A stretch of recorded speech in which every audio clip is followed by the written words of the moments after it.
Okay, chapter 15, realism and realistic. Okay, so you could do an entire class on realism and realistic movements. There were many of them. We're going to really simplify it here in this chapter. Think about getting, like we talked about in the previous chapter, things getting really raw. The Storm and Drang, the idea of true emotions.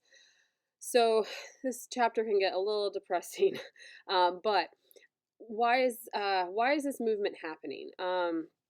There's a lot of changes that are happening in the world, and you have to think about the idea that we've got a lot of new ideas. Darwin's theory of evolution, things that we used to know that man was the superior being, always had been, is being challenged now by the idea that we evolved from something else. That's been introduced. Of course, people have strong emotions about that, but the idea is out there. Then you've got Karl Marx ideas of communism that affects your whole society and governance, politics. So his ideas put a lot of questions in people's heads about how government should work in that way. Psychology, Freud enters here. He brings a whole lot of questions to the surface about our psyche and why we think the way we think and why we do, what motivates us.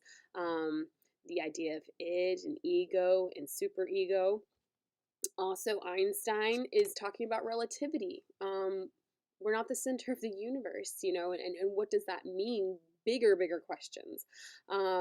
So all of these things are being thrown out there in society.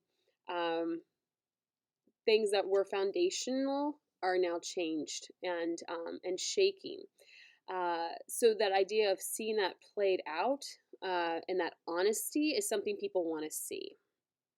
So instead of seeing kings and queens and thrones and throne rooms, we are starting to see real settings. And Hedda Gabler, the audience was enthralled before the actors even came on stage because they're seeing a set of a living situation that they themselves would find themselves in.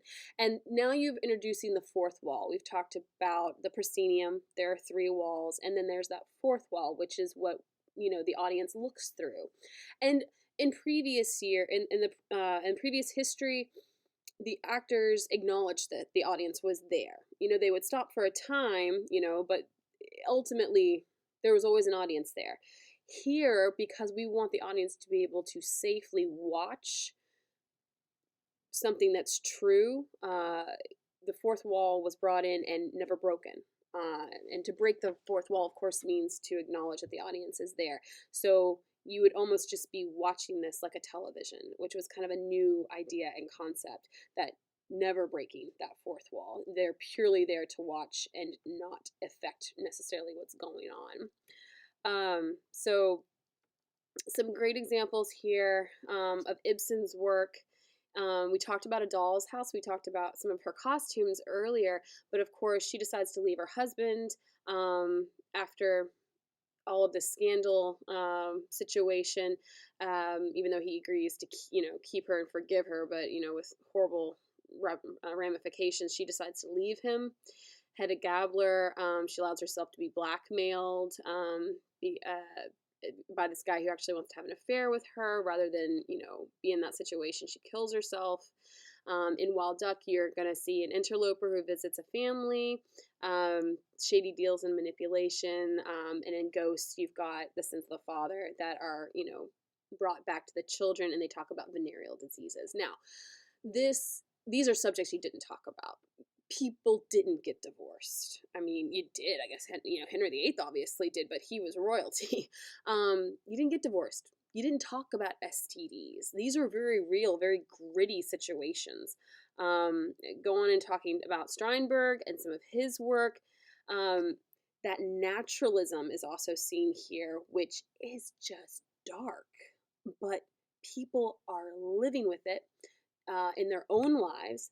In some ways, we go to theater, I think, to escape that and to be happy and to laugh.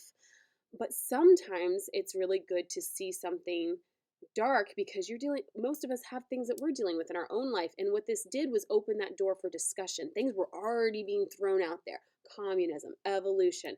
They're out there where they're thinking about now this says life's hard and people do kill themselves and do horrible things. Let's talk about it. It's scary to think where we'd be today, where we're still getting to subjects that people don't want to talk about in our society. And it started so long ago, and it's still taking us this long to truly open the doors for these conversations. But theater kind of allowed that to happen and pushed it forward.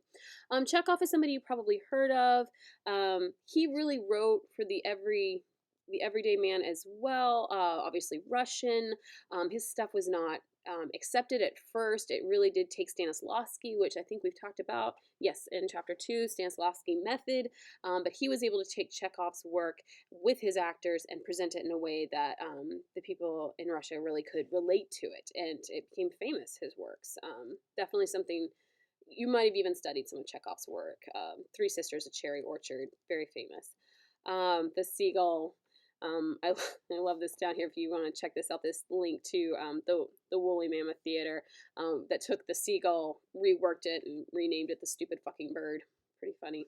But that is something that is very fashionable, has been for a while, to take something old, put a new spin on it, and present it. We just did the birds here this last spring, something very similar. So yeah. Okay, we're moving into Bernard Shaw, Tennessee Williams, Arthur Miller. You have heard of some of these. Cat on a Hat Tin Roof, The Glass Menagerie, Death of a Salesman, we've discussed many times. The Iceman Cometh. These are famous plays, also part of that, one of the realistic and realism movements. Dark in tone, very, very honest, but still very relevant. All right, chapter 15. Make sure you take care of that. Some great, reflection questions down here. Remember about realism, keeping it real, making it honest, a little dark, and then naturalism. Okay. Uh, let's see I'm really excited to see what you guys put down for these responses. This is a very thought-provoking chapter. Hope you enjoy it.